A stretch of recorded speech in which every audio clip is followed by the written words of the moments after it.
Hello friends, चलो आज के इस वीडियो में बताने जा रहे हैं ट्रांसपोर्ट इन प्लांट्स। अगर वीडियो पसंद आए तो प्लीज़ चैनल को सब्सक्राइब करें। देखो यहाँ पे होता क्या है।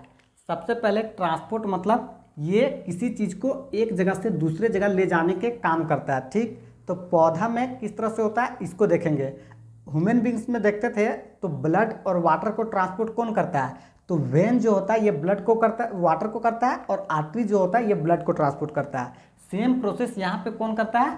तो ध्यान से देखो, एक होता है जालम और दूसरा होता है फ्लोएम। ठीक है, तो जालम और फ्लोएम का बेसिक डिफरेंस क्या होता है ये बहुत इंपॉर्टेंट है, इसको ध्यान रखना जरूरी है। ठीक है, तो पहले हम लोग चलते हैं जालम के और उसके बाद हम लोग देखेंगे फ्लोएम को। तो जालम जो होता है ये बेसिकली क्या करता है, ये रूट होता है। ठीक है, रूट होता है तो ये अपने सराउंडिंग इधर का जो मिट्टी होता है इससे क्या करता है, ये वाटर को रिसीव कर लेता है। ठीक है, ये इधर से वाटर को रिसीव कर लेता है और इस वाटर को रिसीव करने के बाद क्या कर देता है, तो ध्यान से देखो, ये नीचे तो भेज नहीं सकता। ठीक है, क्योंकि इसका पार्ट जो होता है पौधा का ये या प्लांट्स का कहाँ पे रहता है, सभी ऊपर में रहता है, नीचे कुछ भी नहीं रहता है। तो जब भी ये वाटर को रिसीव करके भेजेगा तो कहाँ पे भेजेगा, ऊपर वाला पार्ट्स में भेजेगा।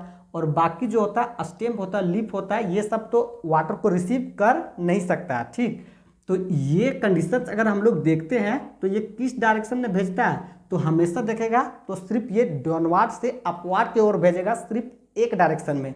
तो इसीलिए इसको हम लोग बोलते हैं क्या, यूनि डायरेक्शनल बोलते हैं। सबसे पहला पॉइंट। ठीक है, अब दूसरा देखो, यहाँ पे ये वाटर के तो यहाँ से रिसीव करता है, इसके अलावा और भी है जो कि रिसीव करता है। ठीक है, जैसे यहाँ पे फॉस्फोरस है। ठीक है, इधर से नाइट्रोजन है, तो ये सभी को क्या करता है, सॉइल में जो प्रेजेंट होता है इसको भी ये रिसीव करने का काम करता है और ट्रांसपोर्ट करने के काम करता है। ठीक, तो ध्यान से देखेगा, यहाँ पे ये हो जाता है वाटर और मिनरल को रिसीव करता है और ट्रांसपोर्ट करने का काम करता है। इसके बाद हम लोग चलते हैं कहाँ पे, फ्लोएम में। तो फ्लोएम का देखेगा तो साइड जो होता है ये अलग होता है। यहाँ पे रूट था, अब इसके जगह पे हम लोग देखते हैं कहाँ पे आप बात चल रहा है, तो ये लीफ में। ठीक है, फ्लोएम जो होता है यहाँ पे बेसिकली क्या होता है, तो फोटोसिंथेसिस होता है। अब फोटोसिंथेसिस में क्या होता है, ये ग्रीन प्लांट्स जो होता है ये फोटोसिंथेसिस में फूड को प्रिपेयर करता है। ठीक है, तो यहाँ पे फूड प्रिपेयर हो जाएगा तो ध्यान से देखो, फूड यहाँ पे पार्ट्स कौन सा है, ये इसके ऊपर भी पार्ट्स है और इसके नीचे भी पार्ट्स है। तो फूड बन गया तो इसको नीचे भी भेजना पड़ता है और ऊपर भी भेजना पड़ता है। तो इसके पास डायरेक्शन कितना मिल गया, दो डायरेक्शनल मिल गया। ठीक है, तो इसीलिए इसको बोलते हैं हम लोग बाय डायरेक्शनल। ठीक, और इसके पास कितना था, रूट से सिर्फ एक डायरेक्शन, इसलिए उसको बोलते थे यूनि डायरेक्शनल। अब यहाँ पे देखो, ये फूड को तो ट्रांसपोर्ट करेगा लेकिन इसके अलावा भी इस और भी रॉ मटेरियल्स होता है उसको भी ट्रांसपोर्ट करने का काम करता है, जिसमें से ध्यान रखेगा किसको, तो अमीनो एसिड को ध्यान से रख लेगा। और इसके बाद यहाँ पे जो होता है ये फिनिश हो जाता है जालम और फ्लोएम का डिफरेंस। अब हम लोग देखते हैं एक टर्म है जिसको बोलते हैं ट्रांसपायरेशन। ठीक है, तो ट्रांसपायरेशन का मतलब क्या होता है, यहाँ पे ट्रांसपायरेशन का मतलब ये होता है कि वाटर का लॉस होना। ठीक है, यहाँ पे लिखा हुआ है वाटर का लॉस होना, किस फॉर्म में, तो ध्यान से देखेगा, यहाँ से जब भी लॉस होगा तो किस फॉर्म में होगा, यहाँ से निकल जाएगा भाप के फॉर्म में, वेपर के फॉर्म में लॉस होगा।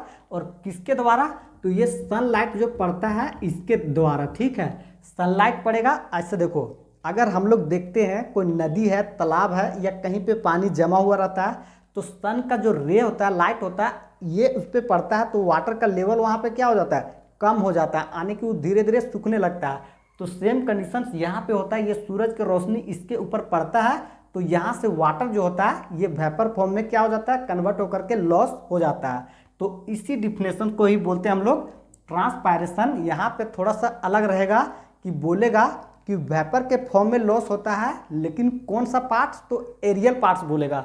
तो ध्यान रखेगा, एरियल पार्ट्स किसको बोलते हैं, जो जमीन के ऊपर होता है, ना कि जमीन के नीचे वाला। ठीक है, तो इस तरह से ये डेफिनेशन हो जाता है कंप्लीट। अब देखेगा तो इस वाटर का जो लॉस होता है इसको मेंटेन करने के काम कौन करता है, तो ध्यान से देखो, ये जालम जो होता है यही इसको सॉइल से वाटर को रिसीव करता है और इसको मेंटेन करने के काम करता है। तो इस तरह से ट्रांसपोर्ट इन प्लांट्स में ज़्यादा कुछ नहीं था, दो ही तीन टर्म था जो इम्पोर्टेंट था। अब इसके बाद देखेंगे ट्रांसपोर्टेशन इन ह्यूमन बींग्स, उसके बाद ह्यूमन बींग्स का सभी क्लासेस आ जाएगा, जो कि न्यूट्रिशन इन ह्यूमन बींग्स बचा हुआ है, ठीक है, रिप्रोडक्शन इन ह्यूमन बींग्स बचा हुआ है, ट्रांसपोर्टेशन इन ह्यूमन बींग्स बचा हुआ है। इस तरह से हम लोग बायोलॉजी को कवर कर लेंगे। तो चलो करते हैं वीडियो को एंड। All the best.